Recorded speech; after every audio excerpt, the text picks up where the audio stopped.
Well,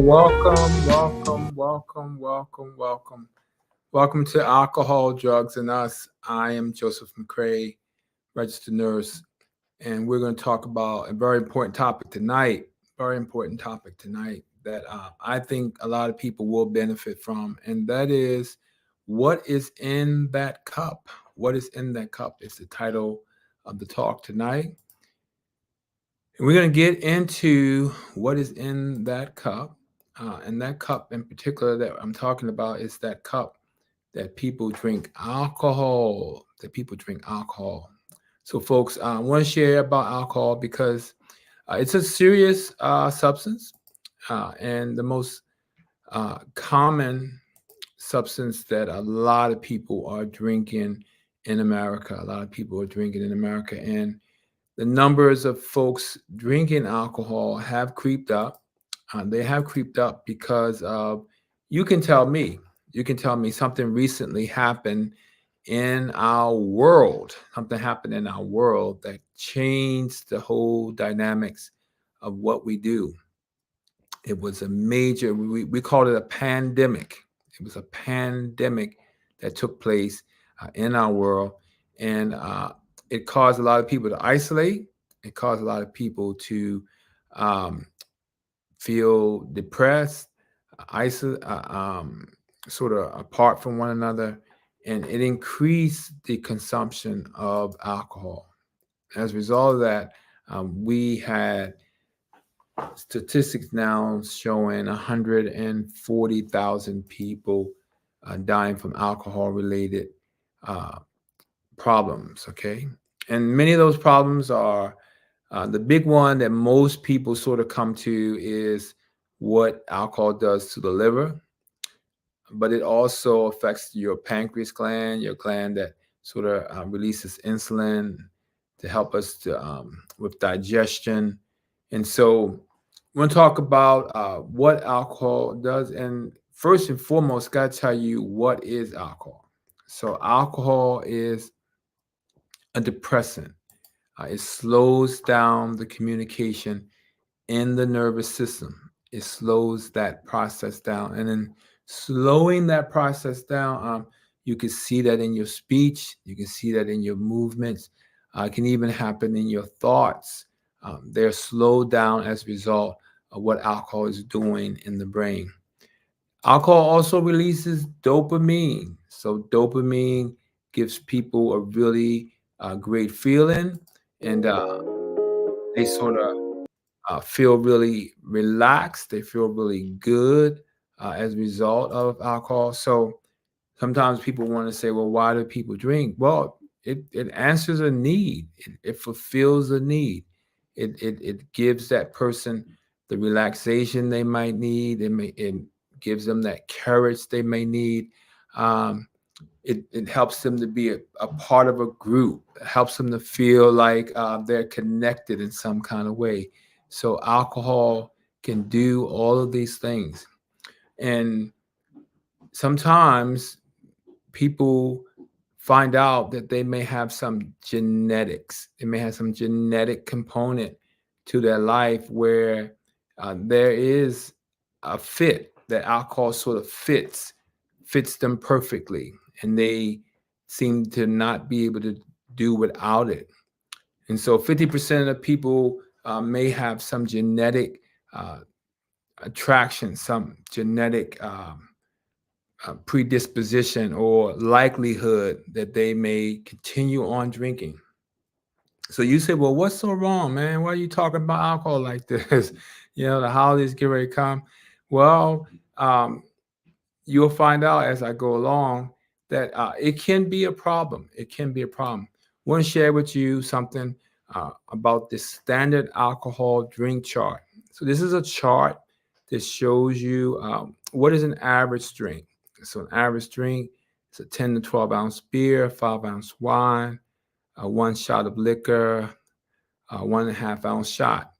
And so a person can drink an average drink in about an hour and then go on and drink another average drink.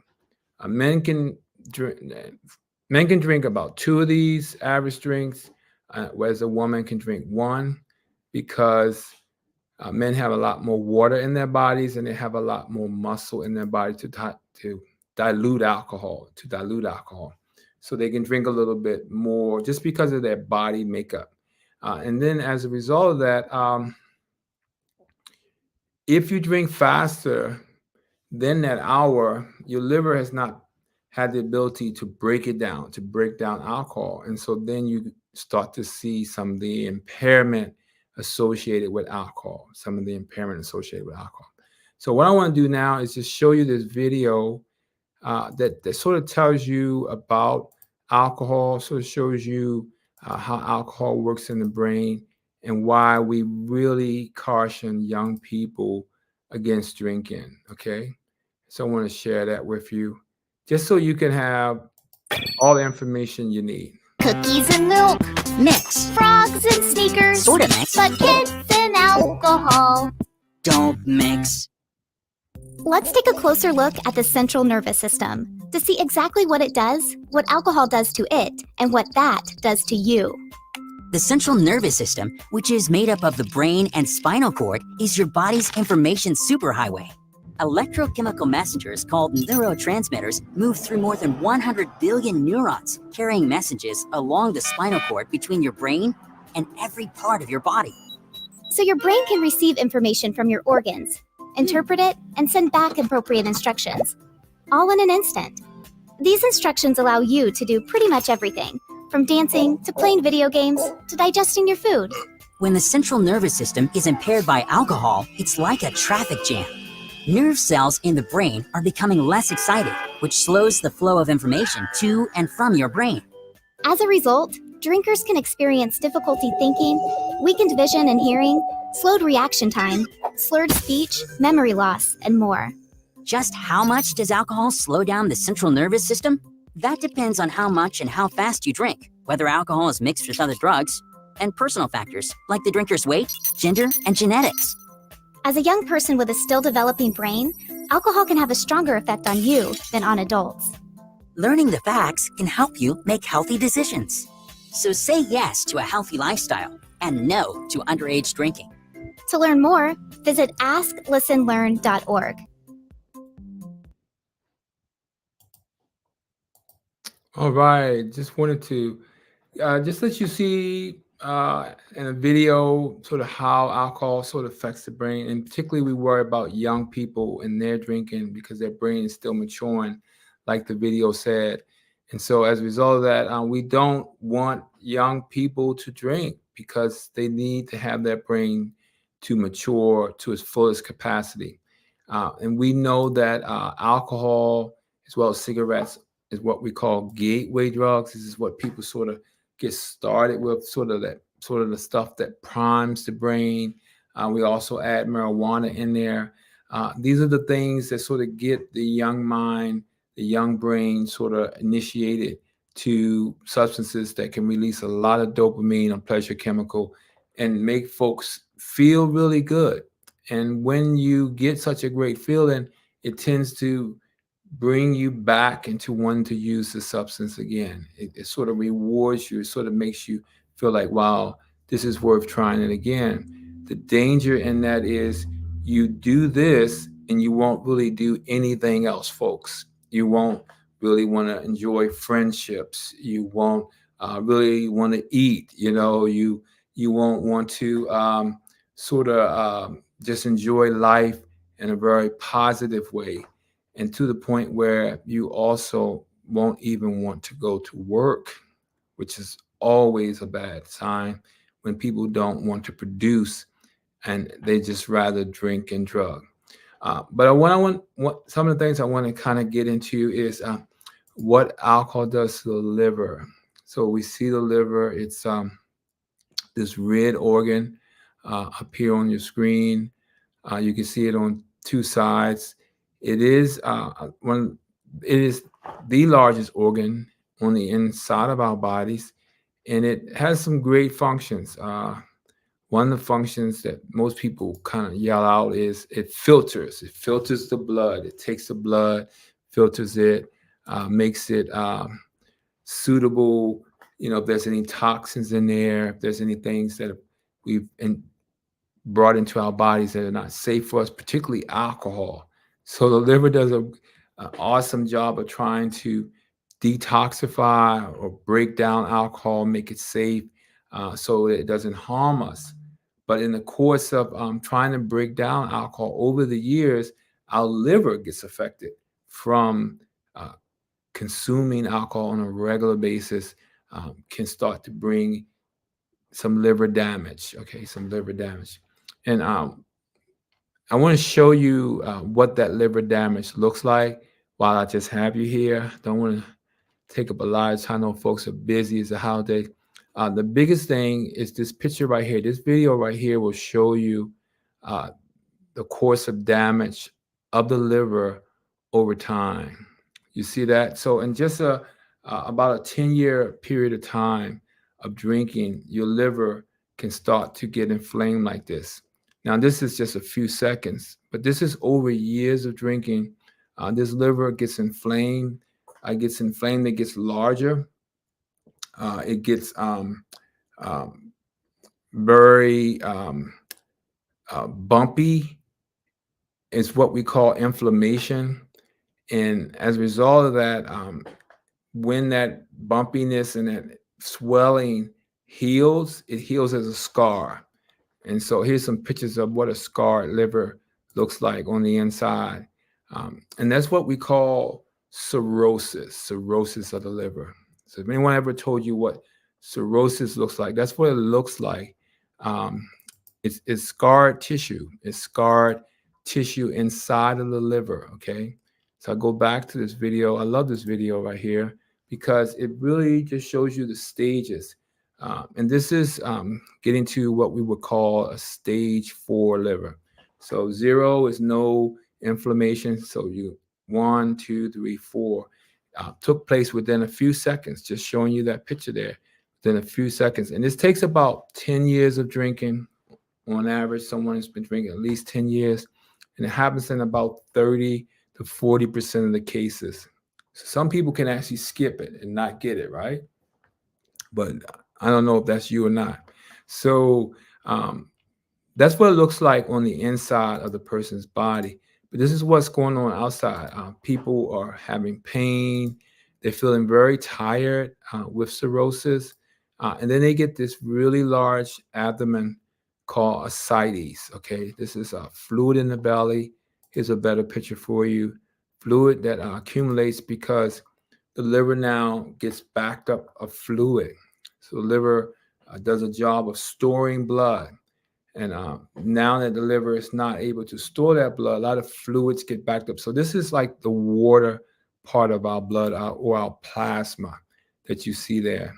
And then you can see on this slide, this periodically has to be drained off because it makes the person have difficulty sleeping because all this fluid is going up in their lungs and they're trying to lay back and go to sleep and they can't do it, right? It's very discomforting condition to have. And I have treated people and they're in treatment for the primary purpose to get a new liver, because their liver is what we would say is shot. It's beyond repair. And so this is the time where you got to start thinking about recovery, right? You got to start thinking about no alcoholic beverages. It's just not good for you, right? You don't want to be a statistic. You don't want to be in that group of the 140,000 people who maybe get cirrhosis or commit suicide or homicides or car accidents. An incredible number of people, folks, 140,000 people, according to the Center for Disease Control and the National Institute of Alcohol Abuse and Alcoholism, okay? Just beyond. And we used to have those numbers around about 88,000, 90,000, and now we're up to about 140,000 people, folks. It's very real. Very real numbers are climbing. So I stopped by here to share with you some ways in which you can know what alcohol is doing to the body and knowing how it's damaging the body. And that's just one way. And then also start to think about recovery. Start to think about your family. Start to think about turning it around, right? Sometimes people find it a difficult situation to turn it around, to seek out recovery. But I encourage you today to seek out recovery. If you find that it's hard for you to cut down on your drinking, you're getting very annoyed, or people are annoyed about you drinking, it's time to take a look in the mirror. It's time to take a look in the mirror and ask someone very close to you, because sometimes you can't always see the problem yourself. Sometimes you need to ask someone who is watching you from the outside, how is it? How is my drinking? Is it becoming a problem? And there are degrees of the problem of an alcohol use disorder. That's the terminology we call people who have an alcohol problem, is an alcohol use disorder. Okay, and there are levels. There is a mild, a moderate, and severe level to alcohol use disorder. Maybe you're in the mild. And so let me see. I got a comment here. How are you, Diane? Good to hear from you. And so you have to do that examination. You have to do that examination.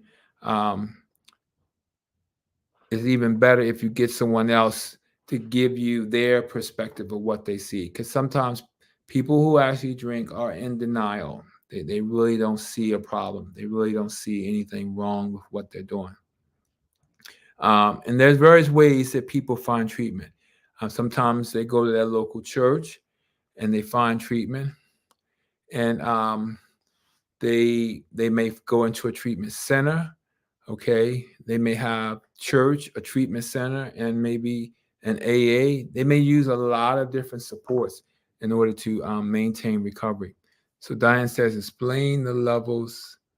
The levels consist of, break that down a little bit more for me, Diane. I'm not quite understanding your question. Explain the levels consist of. Yeah, help me out with that. But yeah, so while she types that in. So yeah, so treatment can vary. It can look in a lot of different ways and forms, mild to severe. Okay, so at each level, as far as a mild alcohol use disorder, you may begin to have, a few problems at your job. Maybe your health is just having some mild liver disease. You may be having some mild dysfunction rather, in your finances. It may have not gotten to the point where you're put out of your home, but you may be getting behind in your bills. And so when you actually meet with someone who treats addiction, they will ask you questions. They will ask you, how's your finances? How's your health? And depending on how many questions you answer that are things are not going well, will determine the level of just how severe your alcohol use disorder is. Now, I gave you an example. Someone that would have a severe alcohol use disorder is someone who's already with cirrhosis. Maybe they're homeless. Maybe they don't have any family that is supporting them. Everyone has sort of stepped out of their lives. That would be pretty severe. When you don't have your family support, when you're not able to work, and your health has declined to the point where you now have a diagnosable condition, such as cirrhosis or even pancreatitis or something. And so those are the people that I see a lot in treatment, who have now, some people might say, hit rock bottom, right? They are homeless, they're jobless, and they're familyless. Okay, I'm not even sure if that's a word, but they're without their family support, and many times it's because over the years, families just get worn out. I mean, they just tolerate as much as they can, and then they can't tolerate no more, right? And what about memory loss? Yes, definitely. This substance does affect the brain without question. It affects the brain, and you can see some memory changes. You can see some brain changes. I have met someone who had a family member who had a brain disorder where it had him in a nursing home. It had him not even able to wash himself, feed himself, because of years and years of drinking had destroyed his brain, and it wasn't reversible. This condition, some people call it wet brain. Another name for it is Wernicke encephalopathy. Uh, and Diane says they can become violent also. Yes, yes, people can definitely become violent also. But just coming back to the brain problems, yes. So many times people can have some memory loss. Many times that's vitamin deficiencies, folic acid, thiamine. That's why a lot of times when people go in the hospital and they get detox, they give them that big old IV bottle. They call it banana bag. It's full of all kind of vitamins and minerals to kind of replenish the things that they've lost from drinking, because drinking will irritate your stomach and really cause you not to digest the foods you need. And so it's like an automatic thing as soon as you come in to kind of give you those IV fluids to kind of replenish things you've lost. Yes, people can definitely become violent being under the influence. You can black out. I tell my story when I was a teenager, just blacked out. But I had a great friend who audio taped me and let me hear myself. And it's a very awful place to be when you're not cognizant of the things that you're doing and saying, and you're not able to retain new memories in a blackout. And that happened to me. And I wouldn't have believed it if I didn't hear the audio tape. And so I credit um, my best friend for saving my life and allowing me to share that story with you tonight. Because I did hear myself in a blackout as a teenager, and I was just totally out of myself. Diane says, what part of the brain is damaged due to drinking? We have learned that all parts of it is damaged. We've learned the back of your brain, which affects your eyesight, your front of your brains, your frontal lobe. Where your decision making takes place. We also know that's the place where a lot of addiction takes place, the limbic system. And we know that alcohol affects that. We know that alcohol affects hearing, your appetite. Alcohol is one of those drugs, according to Dr. George Koob, the president of the National Alcohol Abuse and Alcoholism. He says that alcohol is one of those drugs that sort of just affects every part of the brain, and like no other drug, like cocaine may affect certain areas, and heroin, your opioid receptors, but alcohol will pretty much touch all types of the brain. And it's just no limit to where it will go and what it will do in the brain. And so I definitely hope people will get this message. I really hope young people will get this message and not experiment. I had a conversation with my son. He's a teenager now. And I said, who knows if you were to take alcohol, that genetically you just enjoy it, that you think it's something that you have been missing out on in life. And now you find yourself really hard to let it go. The way to not ever find out if you genetically have a predisposition or a likelihood of becoming a drinker is just to never try it, just to never be curious to try it.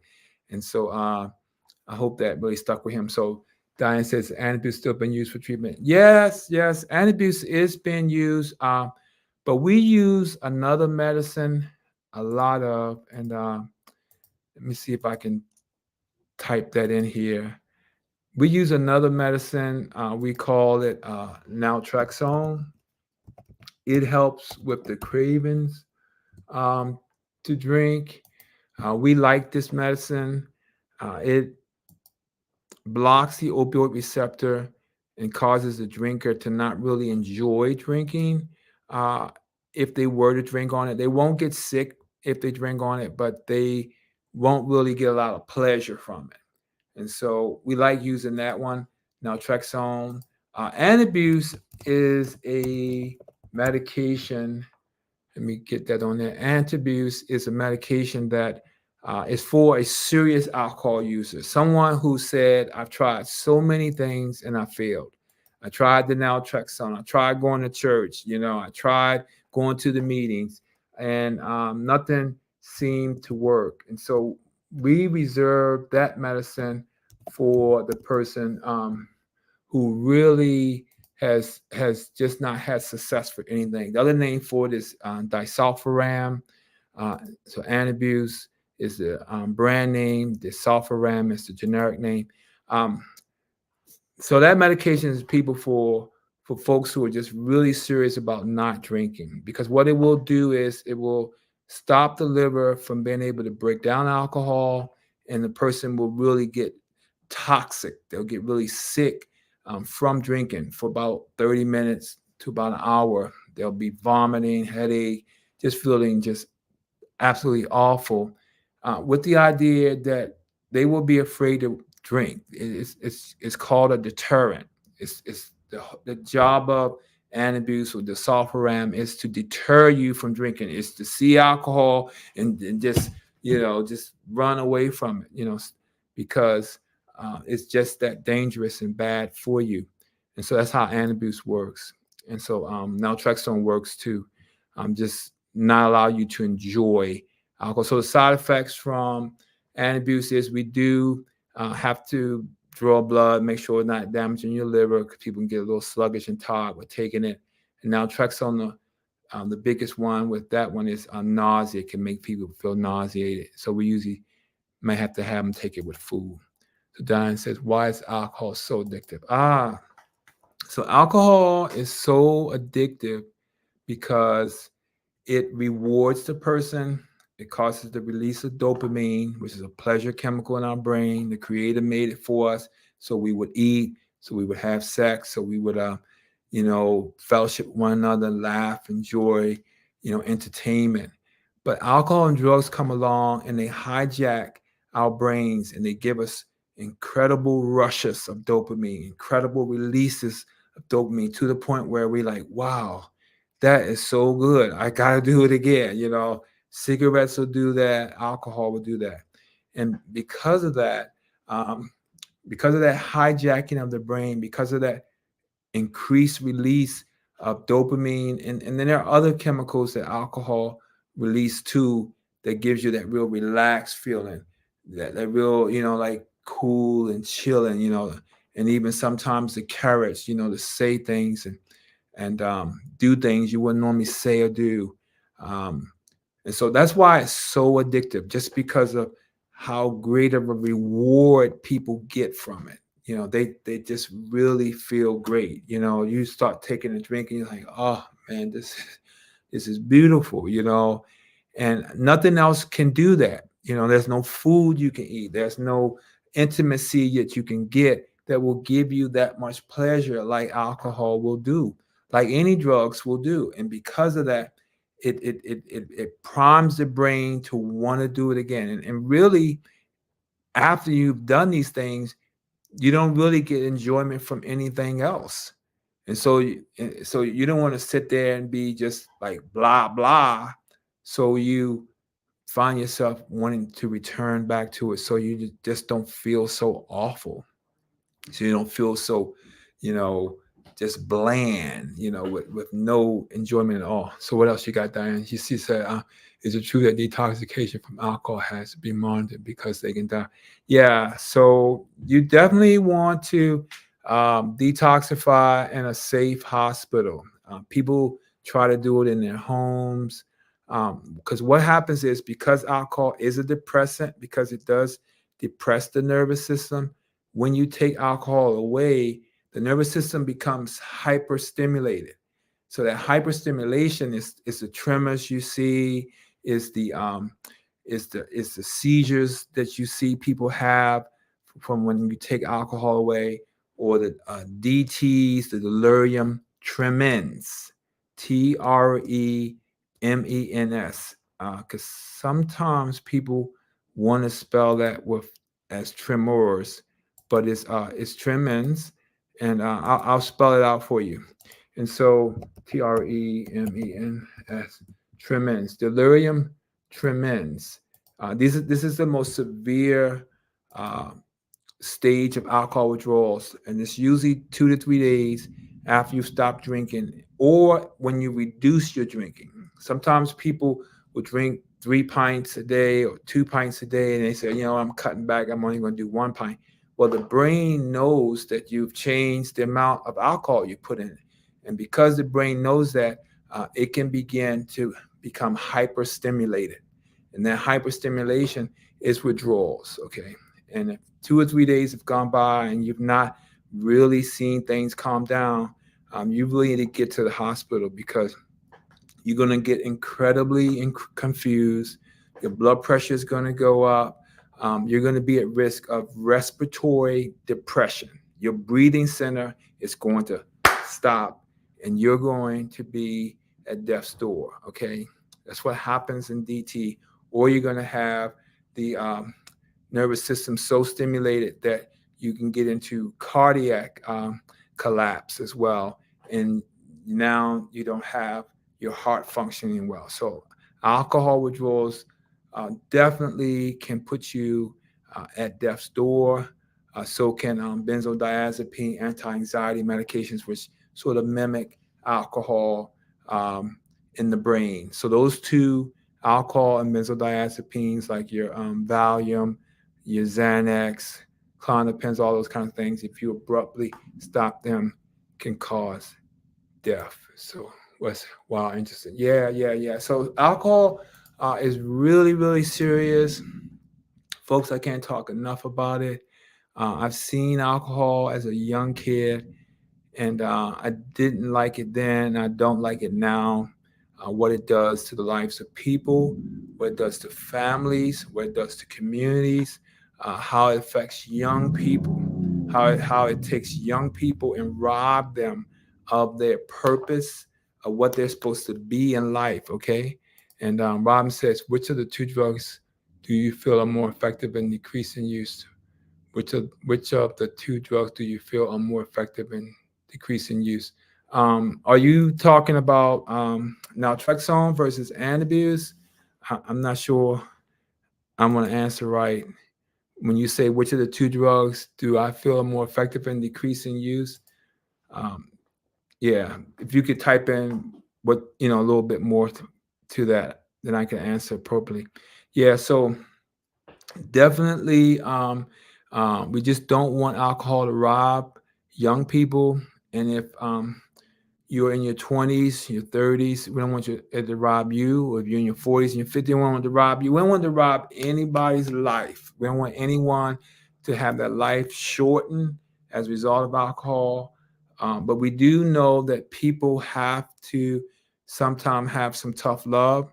And so families do have to sometimes go to support groups like Al-Anon. Al-Anon is a group to help family members know how to love on their loved one. They have to learn how to deal with this loved one with the disease of alcohol use. They have to learn what is it that's driving this person to not want to be a father, not want to be a husband, not want to go to work. So they have to go to this support group to kind of get that information. So help me out, Robin, with what you're saying so I can get the understanding. So Diane says, so explain when babies are born to a mother who's an alcoholic. Boy.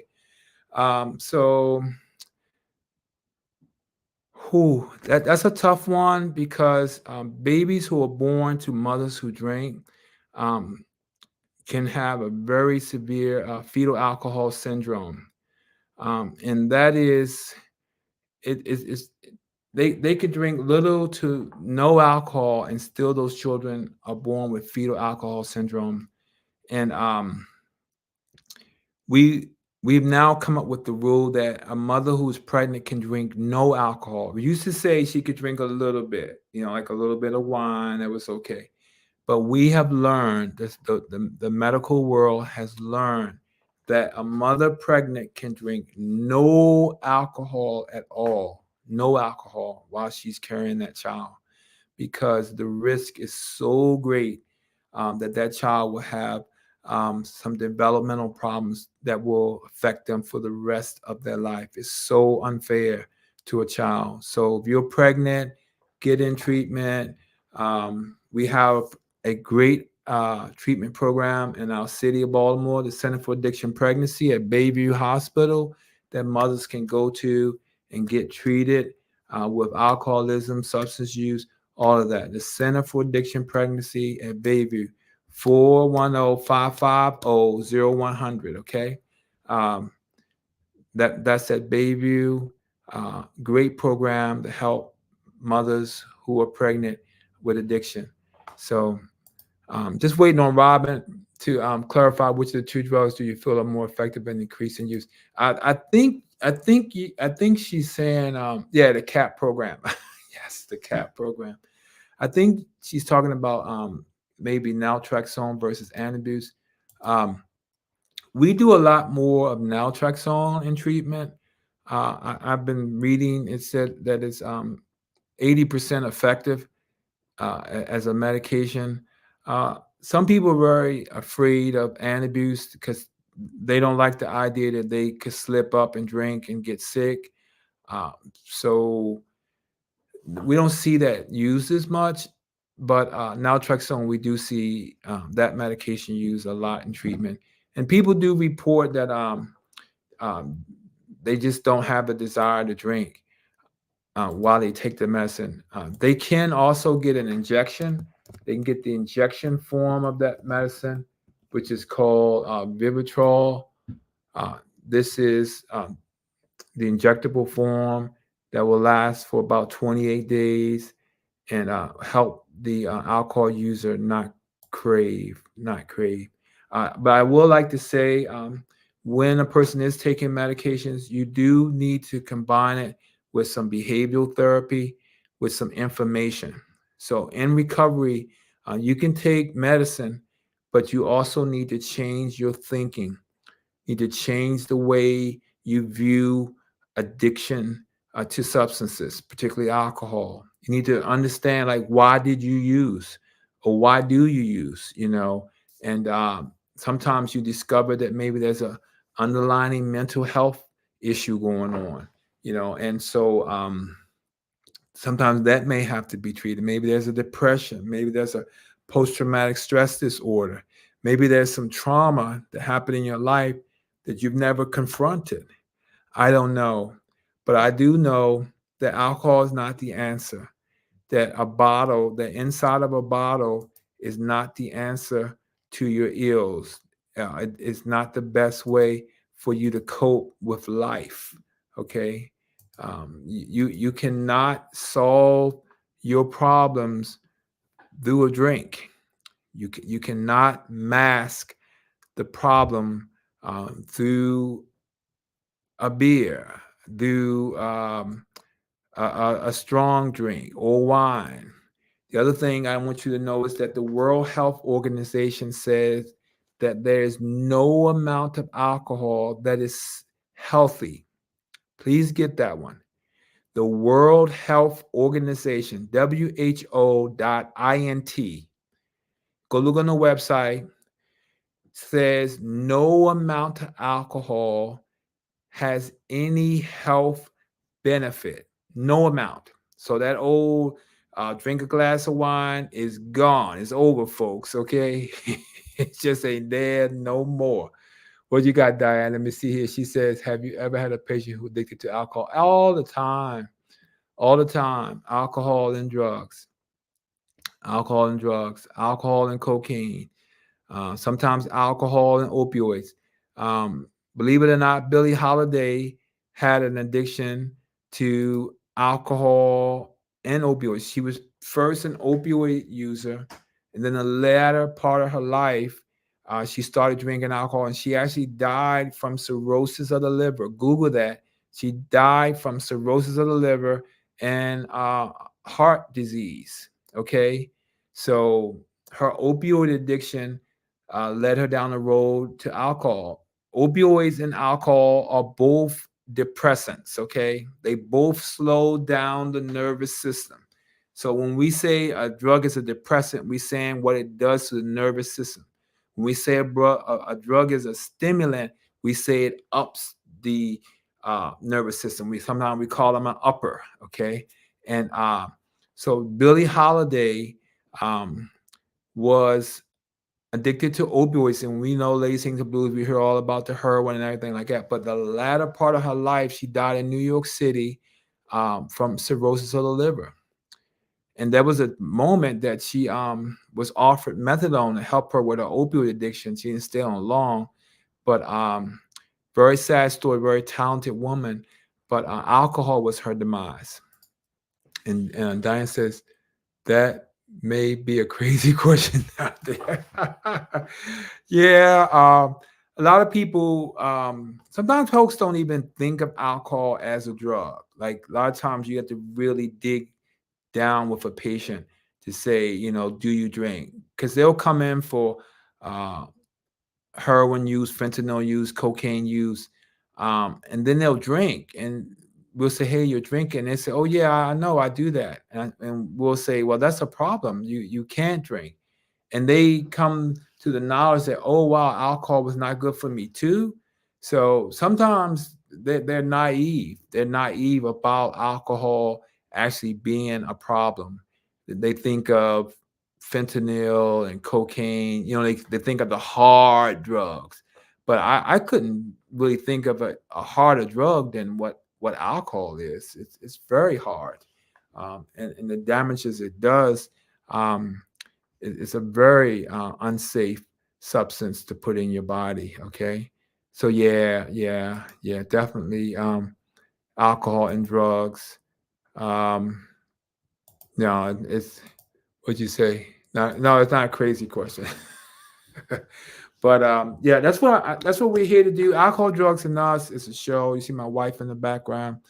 She's usually with me, but one time out of the month, she lets me just kind of carry on all by myself, and she'll come back on the next show this month.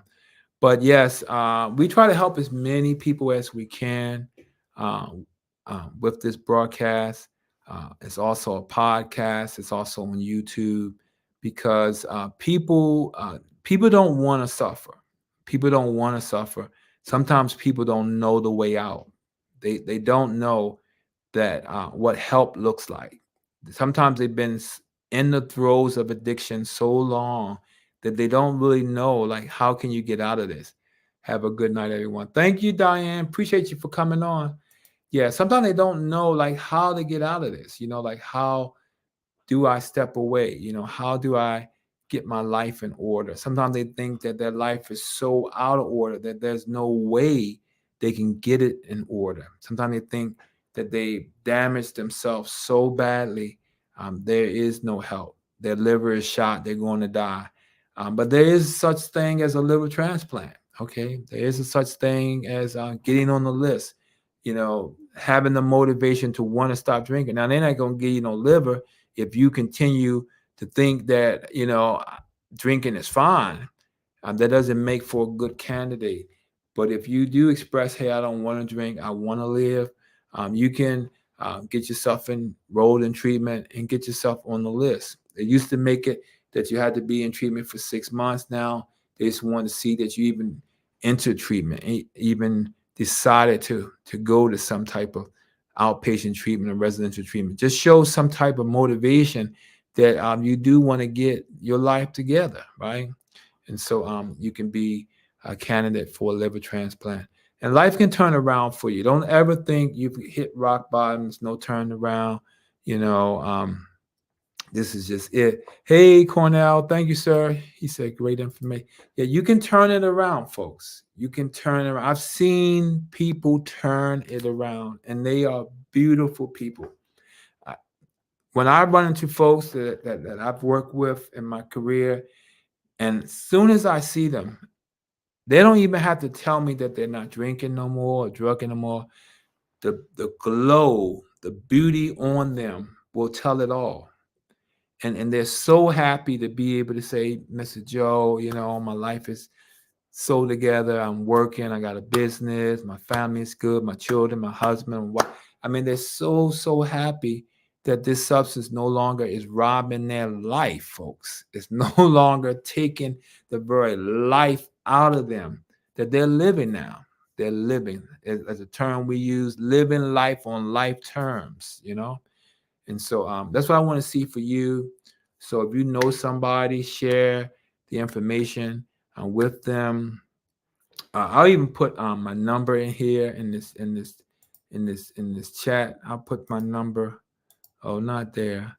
I'll put my number. You can call me up 443 687 9025.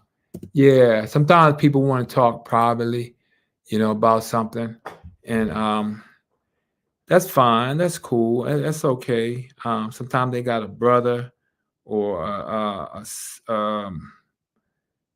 cousin or somebody that is going through, and they just might want to you know, just have a one-on-one. I'll do that with you. I'll talk with you. I'll share with you resources. I'll tell you yeah, I got that right. I'll tell you where you can find help. That's pretty much what I do. I mean, I won't try to counsel you or guide you through the steps. That's just not my forte. But I can definitely tell you where you can find resources. I can tell you where your family can get help. So you can beat this thing. You can beat this alcohol use disorder. You can beat it, but it requires some work. It requires some work. Okay, it requires some putting in some effort, and you can do it. You can do it. You can get your life back together again. You can get your life back together. Some people do it with the help of the Lord. Some people do it with the help of the Lord. Some people do it with the help of the Lord and going to mental health care. Some people do it with the help of the Lord, going to mental health care, going to meetings, going to treatment program. Whatever you need for your life, whatever holds your house up is what holds your house up. Maybe you need 4 sticks to hold your house up, 4 poles to hold your house. Maybe someone else need 8. Whatever you need to hold your life together, that's what you need. Don't ever compare yourself with other people. Well, they only do this and they're fine. Well, that's them, okay? You're not them. You're you. And you just need to do like Malcolm X says, by any means necessary to get your recovery, to get your life in line so you can be a better brother, a better husband, a better father, and all those people, okay? And so I encourage you to seek treatment today. I encourage you to take a look at yourself, look at the man in the mirror or the woman in the mirror, and see if you need the help to get on the right track. That's my phone number. You can give me a call.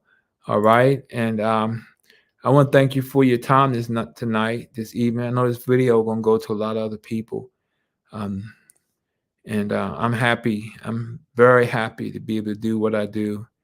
And I'm pleased to see that your life is going to turn around. I just want to just pray, Father God, just thank you for allowing me to share, for allowing me to give people information that they so need. You said that your people are destroyed for lack of knowledge. Hosea 4:6, God, that my people are destroyed for lack of knowledge. I pray, God, that people will not lack knowledge, God, but instead, God, they'll have the right information that they need to make that turnaround for their child, for their husband, for their wife, for whoever it might be, even their neighbor. And I give you the praise and glory for all that you're going to do. In Jesus' name, amen. Yeah. I believe in the power of prayer, folks. And so I just pray that this video will get to where it's needed the most. It'll get to the person who needs it the most, the young man or young woman who is struggling. May it get to them and may it save their lives. In Jesus' name, appreciate you. Have a good one.